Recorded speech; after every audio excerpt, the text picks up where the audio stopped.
Talking a little bit more about the teams, we touched on the importance of that Calyrex Shadow Rider, but looking at the other options around it, we got the double grass here, the Rillaboom and the Amoonguss. Of course, you do have to be wary of the potential Armor Tail to stop the fake outs, but the Rillaboom does still have the really good utility in that Grassy Surge to get rid of the train of the Miraidon. In the Amoonguss, it'll be that redirection. Of course, you're not going to appreciate double up hits, but if you can keep the Calyrex Shadow Rider safe for long enough, that could be the difference. It could be a huge difference in this match. And the thing with the grassy terrain as well is you can override that electric terrain, and it enables that Spore then to be a big threat on the opposite side of the field, which is really useful. The other thing to note as well is that Incineroar, it does have that taunt and the covered cloak, so it's able to not really worry too much about maybe the Iron Hands on the opposite side of the field with that fake out where it has a free taunt into those things like the Amoonguss and things like that that could be a bit threatening. Yet again, the championship dream, starting it off, starting that Pokemon journey, very reminiscent of that treasure hunt that you do at the beginning of the story and what's going to be your treasure. Well, he definitely is about to add maybe something new to that collection, a World Championship trophy. So I'm so excited to see how that will turn out. But a worthy opponent sitting on the other end. You talked about that regional win, kicking the season off strong and potentially ending it off even stronger. Miraidon, the restricted of choice. And when we look at the supportive options, Grimmsnarl is a nice popular one to be pairing with it with these screens, but the Entei is something that we haven't necessarily seen the most of, but definitely offering a lot in this match. Yeah, especially with that normal Terra typing that it's got there, and a little bit different maybe than the Entei that we've seen in the past, where its common item is that choice band, but we're seeing Luke opt for the Life Orb, and that also offers up the option to go for the Protect, which allows you to maybe reposition some of those supporting Pokemon and allow it to be enabled a bit further and not go down or be in that position where you have to switch it out so quickly. This is such an impressive statistic. Undefeated all the way to the finals. Now it's going to be the most important match of all. If you can go say that one more time. Family in the crowd supporting. Nice journey out, but this is going to be so exciting. I cannot wait. Either side of the table, a very worthy champion. It is time to start getting underway with the first match here in our Senior World Champions match. Cannot wait to see how this is going to be going down. The leads, we're going to see Miraidon up the bat. Farigiraf's going to be the partner opposite. Calyrex, Urshifu, the crowd making the noise. Let's get to it. Yeah, it's a really aggressive start here from Luke, going with that Miraidon straight out of the gate. It's going to pressure both that Calyrex with this electric terrain being set up, and more importantly, that Urshifu on Ray's side. But the Urshifu on Ray's side, not really immediately pressured because it is going to be able to get an attack off. It does have that Focus Sash as its held item. Going to be able to take one attack and maybe get some really pivotal damage onto something like that Farigiraf. You can't say the same for the Calyrex though. That has the Astral Barrage, but the Farigiraf on Luke's side going to be immune to that. Not really going to be really threatened by that Psychic either. So is it in a position where it can get a nasty plot off? It is pretty risky. Can you take an attack from this Miraidon? So we're not going to test it out. That will be the Protect. Make sure you can scout out what this Miraidon on the opposing end does, as Urshifu also detecting. Luke had spoken about how there is going to be these helping hand Draco Meteors, but the Volt Switch, an attempt to reposition. You'll have another opportunity on that next turn. Foul play. It would be the double up. Try and get as much damage to be starting off. Yeah, there's a bit risky there because you could maybe see the Farigiraf go for a Trick Room if you're expecting to get that Volt Switch off with the Miraidon, but not looking into that, just wanting to chase after that Calyrex as soon as possible. The nice thing now is that Ray does have an idea of what that Miraidon's locked into. It is choice locked, so it has to lock in again this turn to the Volt Switch. Does he go for that? Maybe that's something that Ray can take advantage of. I think that's the best move to be locked into, since you would be able to pivot out, but you will be taking some damage before, and a lot into that Miraidon, bringing it down just below half. Volt Switch, a lot back into the Urshifu into response. It does have the Focus Sash, so it will be holding off and will have an opportunity to attack into either this Farigiraf or whatever is Luke's going to be bringing in. It'll be interesting to see what the adjustment is to bring in from Luke's side of the field now that both targets on Ray's side have attacked, and it is that Grimmsnarl. And that's going to be taking the close combat a little bit better. And the defense, that's not going to matter. We don't care about the drops. You're on 1 HP. You're on borrowed time. So that Psychic Noise is going to drop the Urshifu once and for all on this turn. Now, if Luke does have that Entei in the back, this is a huge move for him. Yes, he's taken a bit of damage from the Astral Barrage, but there's not been that Grim Near boost, which is great. Nothing's been knocked out. You've still got all your Pokemon, and you've removed that big threat to the Entei, which could come in later on and utilize that Terrestrialization. You've got a nice position as well with your Grimmsnarl out on the field.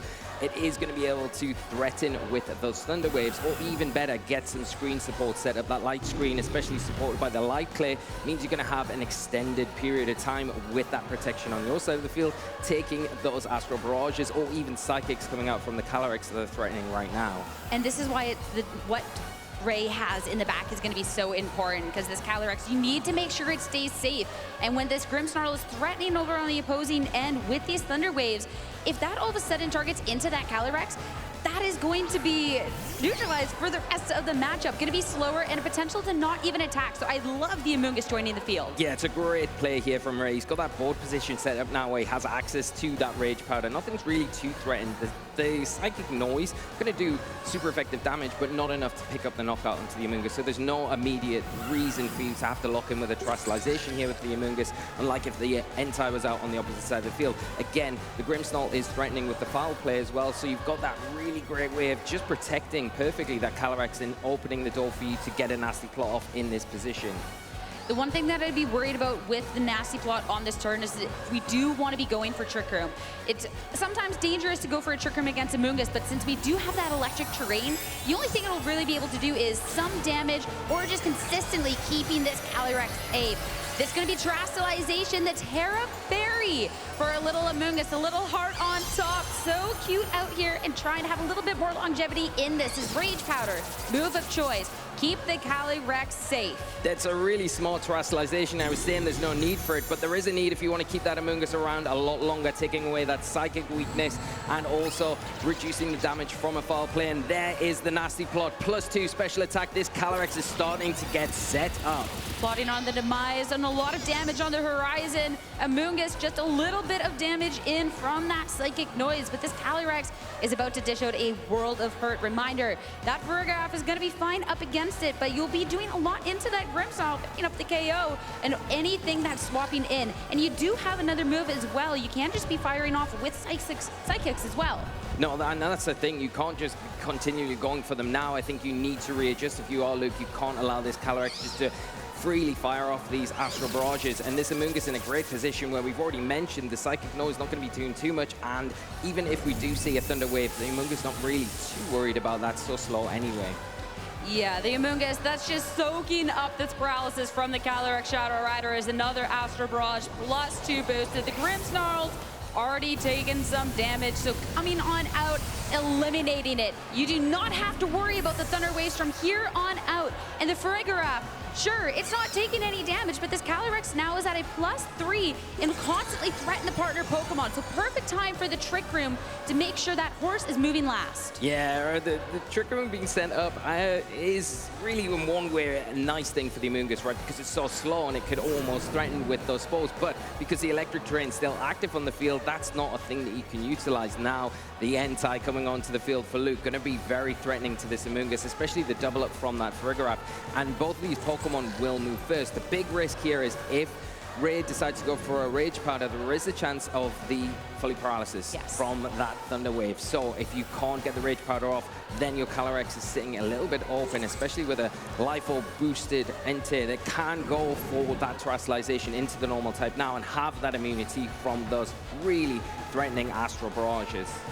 And that is not there's no way around that risk with the Amoonguss. With the paralysis, you go for it, and it's not going to do anything. It cannot keep the partner Calyrex safe on this turn, but maybe the punish won't be there. Entei, the protect for that first turn.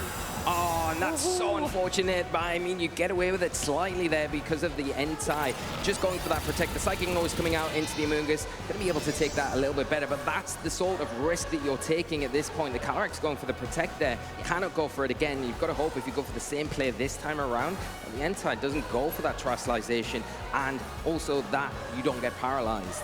It was a no harm, no foul on the turn. I think it was just a double protect to try and get through that first turn of Trick Room, but a real testament of how this can really just go downhill from here on out. If the Calyrex had it protected and if Luke did want to go on the offensive, that could have been absolutely massive. So you know from Ray, that must be a little nerve-wracking from here on out, because you've seen the potential for where this can go wrong. Yeah, and I think if you've got one, you think that's it out the way now. So hopefully Amoonguss can get through the rest of this game and provide a little bit extra support. Now you will see the electric terrain has gone off the field now, but we're not keeping the Amoonguss on the field. We're gonna let it just go back, use that regenerate ability now that the noise is kind of worn off, and the Raging Bolt enter the field. It's going to be terrestrialization for Luke here in game 1, and that Entei that we talked about, the importance of it. Here's the terrestrialization into the normal type.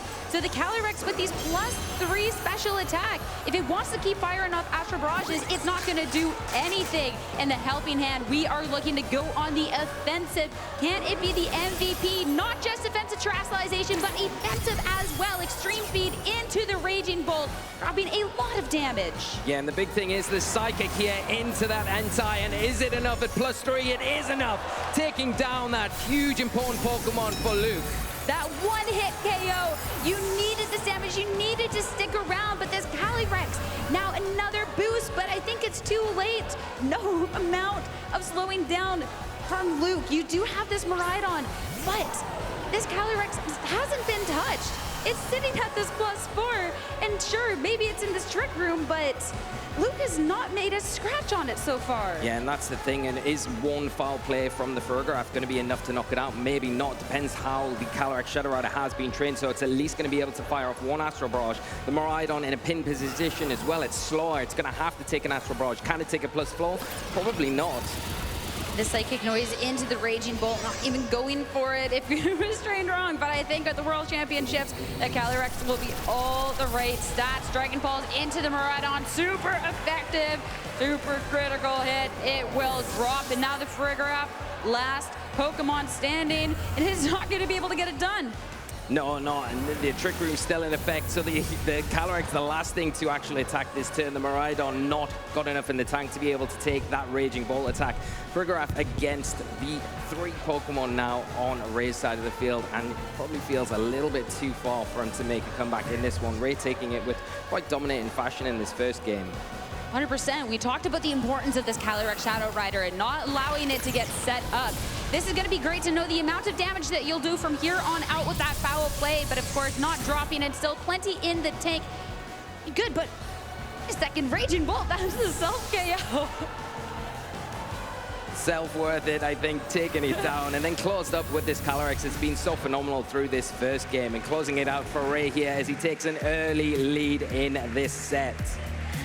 What a match as well. Even in that trick room, even in those twisted dimensions, great supportive options. And there is no way that Luke could get to that Calyrex Shadow Rider in the first place. So now you really have to reevaluate. A couple of maybe passive options being brought. And yes, you got the paralysis on the Amoonguss. Yes, you try and set up. You have this Ferrograph to stop any priority, get the trick room. But at the same time, we're still looking at a game of you need to outdamage your opponent at some points. And we really weren't seeing that there. And we got into the latter stages of that game, and you quite rightly pointed out that the Calyrex is still not taking any damage. Just testament to how useful that Amoonguss is. Yes, it had that one turn where it was fully paralyzed, but kind of fortunate that you got around that because the Entei also was protecting that turn just to kind of get through those trick room turns. So really fortunate that nothing really came of that, because that could have been quite punishing if you'd seen a Sacred Fire and maybe a Psychic Noise into that Amoonguss that turn to remove it a little bit earlier on in this match. And the Entei, when you're looking at this Pokemon that could be dealing so much damage, not really the opportunity to do much once it finally did hit the field. It fired off one extreme speed. The Raging Bolt being brought to the battle is not going to be felled by that. And then, sure, the terrestrialization seems great, but being able to just go for these single target attacks at that point from this Calyrex Shadow Rider, that immunity doesn't matter anymore. It still has these other attacking ways. So Luke, it's going to be, he has to be careful in this next match, and I'm expecting something maybe a little bit more aggressive coming out. Yeah, I think the one thing is to go for the terrestrialization maybe and get that Entei out a bit earlier, because if you can get it out a bit earlier and prevent the Calyrex from really setting up that the nasty plot, that's the half the battle, right? Because it's +2. Even with those psychics, it's going to be hitting very hard, even if you go for that normal terrestrialization. So you've got to try and put the pressure on early on. Maybe utilizing something like your own Urshifu. It's very difficult to kind of weave into the 4 that you bring for Luke, I think, into this match. But it would be very useful, especially if you do see maybe that Calyrex go for the nasty plot, and you need that additional bit of damage to kind of hit it to knock it out, because you've got that security of the Focus Sash here, which can be quite useful in those situations. Outside of that, you've got to make sure that you have that electric terrain up throughout. If the Mungus is going to be something that Ray is really concentrating on, leaning on to help support that Calyrex. And the big thing is here, do we see maybe a little bit of a change up from our trainers? Do we maybe see the Rillaboom come out this time around from Ray's side of the field? Because that would be the thing that allows that Amoonguss a little bit more freedom to pressure things on the other side of the field and not be the only thing that can just say, I'm just going to redirect and maybe protect here and there. It would also push off that Trick Room mode. So I think that Ray did a fantastic job of going through that Trick Room mode. I mean, you're taking the KOs and you won the game in, but that extra security could be that difference between world champion or not. It's going to be on Luke to respond, though, and I'm hoping to see a little bit more aggression here. Don't let Ray have all the fun here as we hop right back into the match. Game number 2, Frigoraph Miraidon on the opposing end. It'll be the Amoonguss to support the Calyrex Shadow Rider. Yeah, the electric chain coming out, we've already talked about it. It is going to give you that alleviation against a spore threat from the Amoonguss, but it is still a threat at the end of the day because it is going to be able to redirect. It frees up the Calyrex to go for that nasty plot here. The Frigoraph obviously gets the Psychics, the boost. In this situation, the defense boost isn't really going to be too useful, and you've got to try and weave some way about getting the Amoonguss off the field as soon as possible and going for that foul play, which is doing good damage into that Calyrex. If you can get maybe some sort of damage off early on Luke's side of the field onto that Calyrex, it's half the battle. If you do think that there is the possibility of Rillaboom, a switch is great. And bringing the Entei out a lot earlier in the match, we'll be able to pressure on this next turn, as when you're staring down a choice lock Pokemon on the opposing end, I'm not necessarily too surprised to see Protect coming out from both Pokemon on Ray's side of the field. The Psychic Noise, Null and Void, and now how will Ray react to the Entei?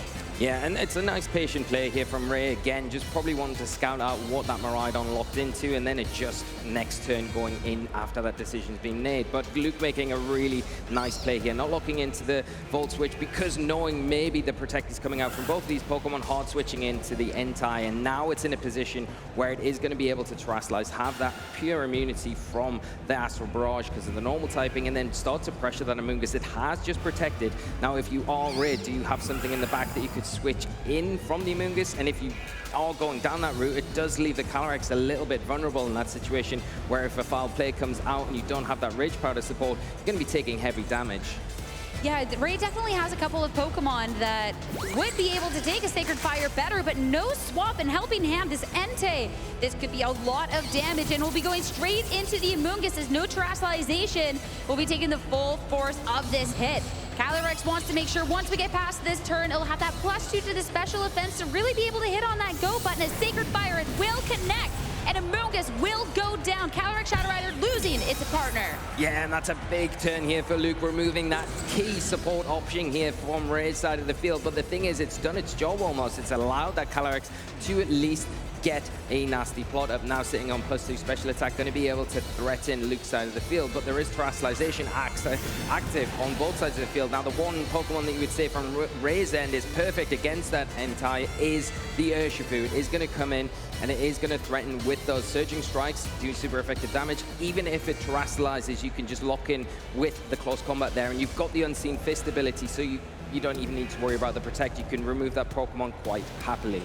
And when Entei is the attacking threat on this turn, and well, slower than this Calyrex Shadow Rider, I mean, the Calyrex can just start firing off attacks, and the Frigoraph, I mean, we saw how much the Foul Play did, but at the same time, it's not really threatening too fast into this Urshifu, especially since it does have this Focus Sash. Yeah, and the one thing you would say is that Ray does have access to that Terastallization, not using on the Amoonguss here, could go for it onto the Calyrex and get rid of that Foul Play threat.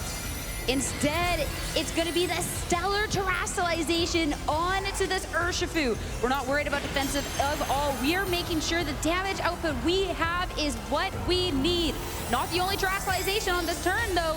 Luke, this is time to make sure your Pokemon can make it on through the Dark type for the Frigoraph. Yeah, it's going to boost that foul play even further, but it is going to be weak now to that close combat. Has Ray kind of scouted that out and maybe covered that slot? Gazin, then the Calyrex might be in a little bit of trouble. Extreme Speed coming out into that Urshifu. That's going to be breaking the sash, but the importance of the Terastallization. Sure, You can be hit by the Astral Barrage, but not by the Psychic. No damage in, but the Surging Strike's firing off. But how well will the Farigiraf take it? Because it's going to be able to hold off and start firing off an attack back. It does survive. Is it going to lock in with that foul play into the Calyrex, taking that immunity to the Psychic? Here's the foul play. It's into the Calyrex. And will it be enough? Of course it'll be enough. Huge knockout for Luke to take a step further in clawing back this match. This Calyrex Shadow Rider that was so problematic in the first game of the set is now gone. And 2 Pokemon remaining for Ray. The adjustment, the Rillaboom coming on out. But Luke in so much more of a commanding position the last time around, thanks to this aggression and the Farigiraf that we talked about how little damage it can do and proving us wrong. Huge terrestrialization. Yes, so surprising and a really great one because you do expect it onto that Entei. You think, okay, get the immunity from that Astral Barrage, but no, Luke pulling the Master Stroke there and really catching Ray off guard. Still got a number of Pokemon he can utilize. The Grimmsnarl going to enter the field and really give a little bit more alleviation because there is that threat now from that Stellar Terrestrialized Urshifu on Ray's side. The Surging Strikes, though, less damage because we've already used up the boost from that one, as Rillaboom is just going to be dealing that last little amount of damage into the Farigiraf to finally drop it down. At this point, it has done what it needs to do, and Luke can freely bring something out onto the field to support this Grimmsnarl, which in this case can also try and make sure you outspeed and start going for these Thunder Waves. Yeah, and that's the thing. The Thunder Wave going to be really useful here. The screens, you've got to reflect if you need to, but the big important Pokemon that you want to bring out onto the field right now is going to be that Miraidon, overwriting the terrain, winning that terrain battle, and now you are instantly pressuring that Urshifu. The Rillaboom can resist, and it does have the Assault Vest, so it will be able to take those attacks a little bit better, but not considering it. Locked in cancellation, tied up. We are going to a Game 3. What a change of pace coming out from Luke in this match. Outpaced in the first and really pressing on the pedal. And from the get-go, being able to be in such a better position with this Entei, and then all of a sudden having this backup damage threat of this Farigiraf was absolutely fantastic. And being able to catch off on that turn, the survival past that Psychic thanks to that immunity and fire off with a boosted foul play was absolutely everything. Yeah, the Sacred Fire here, as you're seeing, getting rid of that Amoonguss like early on in this match was really key. You thought things didn't look too good though. When the Urshifu came in, it went for that Stellar Terrestrialization and it was really threatening that Entei. But the surprise there, the support Pokemon all the way through, they've just been chipping things down, was the one to terrestrialize, getting rid, surprise KO onto that Calyrex. Maybe Ray got a little bit complacent in that little part of the match. I mean, that's not going to be a mistake that's made again. No. That is absolutely for sure an adjustment being made, but just a little late at that point. Everyone gathered up here now. We got a Game 3 for everyone here for our Senior Championship Final. And so back and forth between the sets. I don't know which way this is going to go. Yeah, it's really tough to call because you look at Ray's side, if he gets that Calyrex, I think you want more utility out of the Amoonguss, because I think the one thing that you would say the difference between Game 1 and Game 2 was the Amoonguss was able to support for a lot longer, where it kind of got taken down really quickly without really much return in that second game, and that was the key. That's what Luke really needs to do. I think getting rid of that Amoonguss, getting rid of the Urshifu as soon as possible allows the Entei and then the Miraidon to kind of really have that big impactful force on his side of the field, but also at the same time, you can't get carried away. You've got to keep that Calyrex in check. You've got a perfect Pokemon to do that though with the Farigiraf, you know? Comes onto the field, it gets that electricity boost, so when those physical threats like the Urshifu come in later on, it's not really so worried about them, especially with the Rillaboom as well. They're the two physical threats that were at the end of that game too, but that Psychic Seed really helping out, just let it have that longevity a little bit more that we might sometimes forget about because it's activated so early on, and Luke keeps it on the field that entire time.